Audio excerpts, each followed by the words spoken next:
Halo, perkenalkan saya Junika Rosaria Turnip dari kelas 10 MIPA 5. Di sini saya akan menjelaskan materi mengenai penyusun ekosistem, mulai dari komponen, satuan makhluk hidup, dan interaksi antar komponen biotik. Nah, ekosistem sendiri itu apa sih? Nah, ekosistem itu berasal dari dua kata, yaitu oikos dan sistem. Oikos artinya rumah atau habitat, dan sistem artinya hubungan timbal balik. Maka ekosistem bisa diartikan menjadi rumah atau habitat hubungan timbal balik. Nah, lalu menurut Soemarwoto pada tahun 1983, ekosistem adalah suatu sistem ekologi yang terbentuk oleh hubungan timbal balik antara makhluk hidup dengan lingkungannya.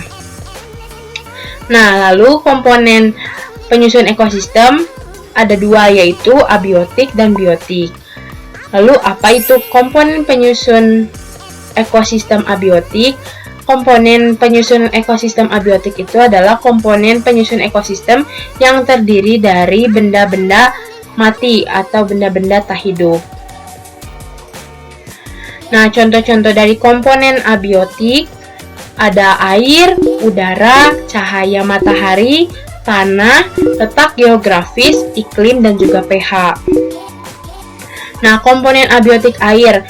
Komponen abiotik air ini merupakan abiotik yang sangat penting untuk menunjang kehidupan tubuh makhluk hidup, karena tubuh makhluk hidup ini tersusun dari air.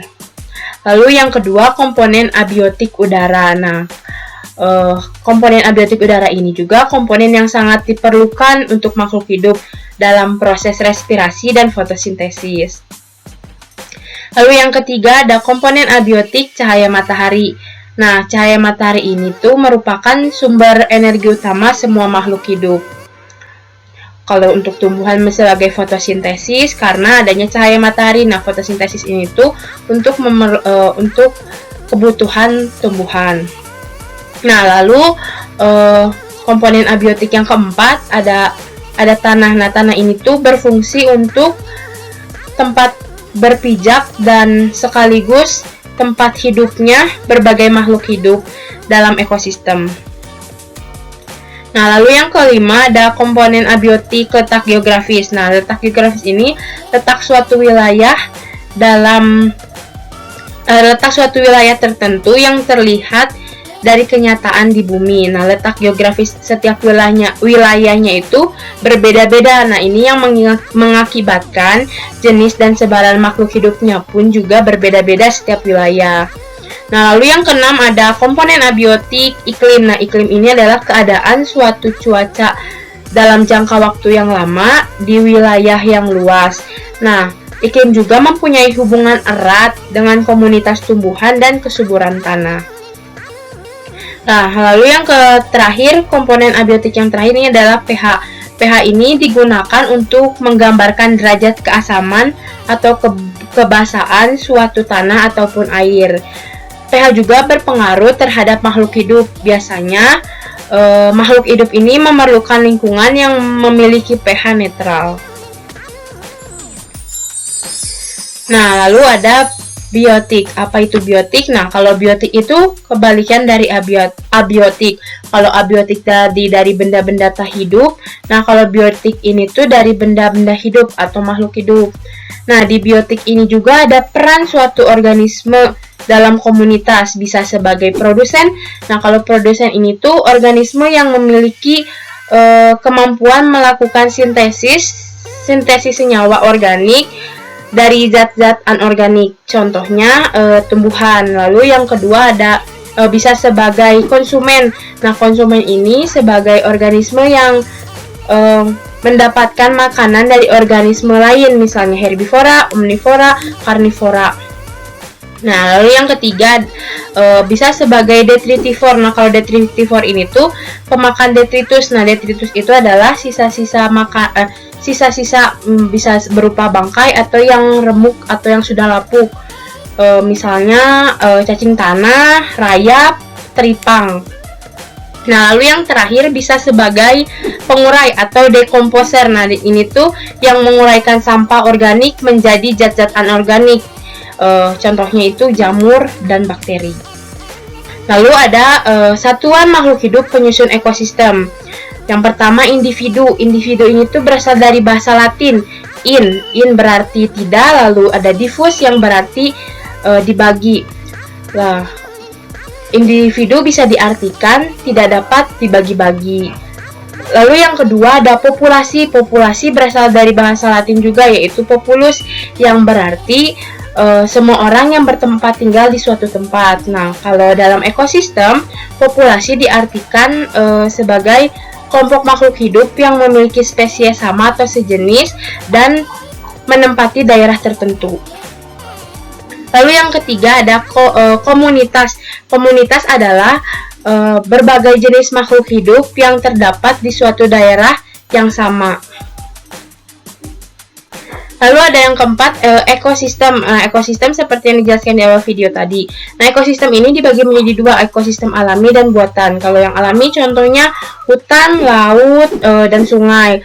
Lalu ekosistem buatan itu taman, kebun, sawah.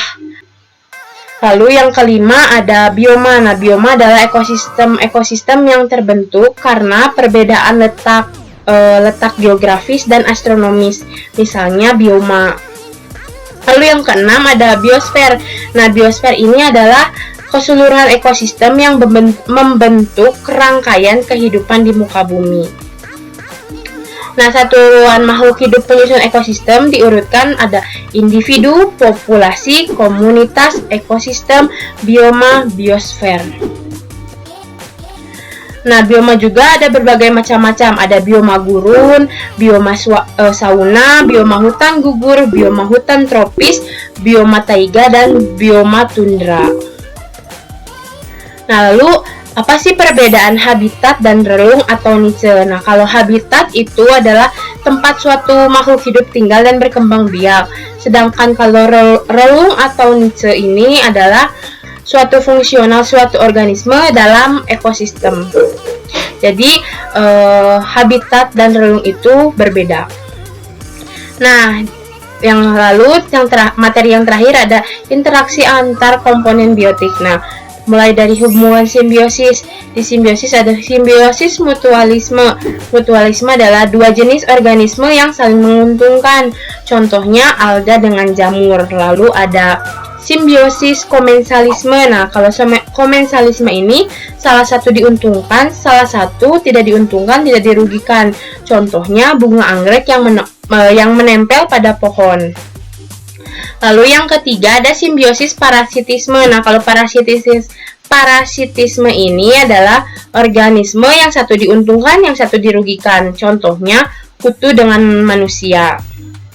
Nah, lalu ada interaksi antar komponen biotik dengan hubungan kompetisi.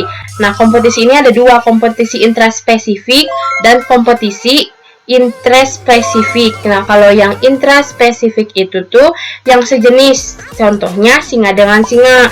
Lalu kalau kompetisi interspesifik yang berbeda jenis, contohnya singa dengan hiena. Lalu ada interaksi antar komponen biotik yang hubungan predasi. Nah, kalau hubungan predasi ini adalah organisme pemangsa dengan yang dimangsa. Contohnya itu ada predasi macan tutul memangsa rusa. Nah, sekian penjelasan dari saya. Mohon maaf bila masih ada kekurangan atau penjelasan yang belum rinci. Terima kasih atas perhatiannya. Terima kasih.